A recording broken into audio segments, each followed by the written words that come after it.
pasar atau kedai ialah sebeci-beci dan sejahat-jahat tempat di sisi Allah. Maka apakah masuk pasar? Nolah dia kata khairul biqa, sebaik-baik potangnya bumi itu masa jidu tempat sejid tu. Dalih hadis ti macam kata afdal mai sejid tu mai tak maya ya dah. Mereka tempat sepit dah lu kena baik pada.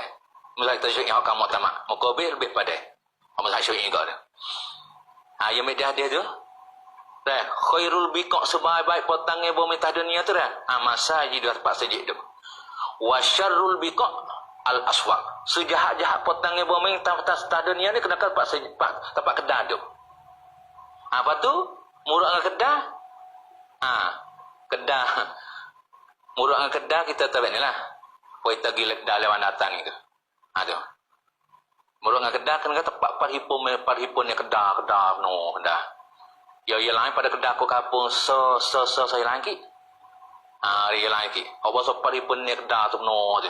Dalam nak lega apa tu. Apa? Sete penuh. Tidak cok orang jual wi bahong. Ya orang jual bahong. Mati dah cok gua jual wi makan mata kilo. Tok dak kilo ada. Ada je tak ada tu nak tengok tak ada. Popak poh yakin dia dah. Nak dia tengok. Dah. Tengok asal pada ikut kilo ni yakin dia dah. Gaduh. Umak kau dah sahil ya tu. Pak kalau buruk-buruk dia genyok. Bah umak. Kilo buruk dah pasti dia jadi tu. Di katakan kilo je tu lah. Rehat tu dia niat dah alat set. Niat dah alat tu. Tak ada orang tak ada nak keling yakin dah.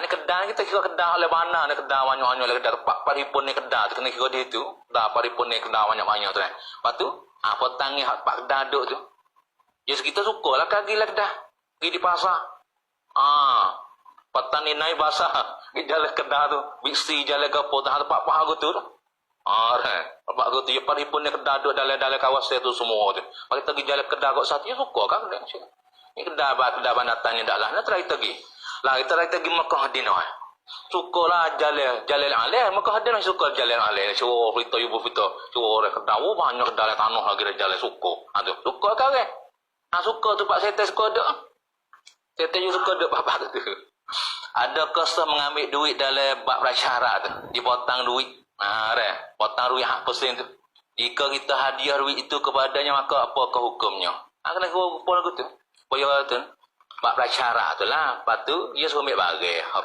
apabila nak beri duit pak tu tak suruh ambil duit dia suruh ambil barang lepas tu bila nak ambil barang lepas tu dia mau berhajat kau dah kena guna duit agi kau dah tuai kedah cabut persen dia tu tu kena kira reda dia orang hak win ni kalau tuai tak reda tak leh tu okey tu tuai tak reda orang hak tu nak ambil duit lepas tu bila nak ambil duit ya tu boleh nak duit tapi kena wi persen dia kena upah tu upah hadiah wi kau ada tuai kedah tu.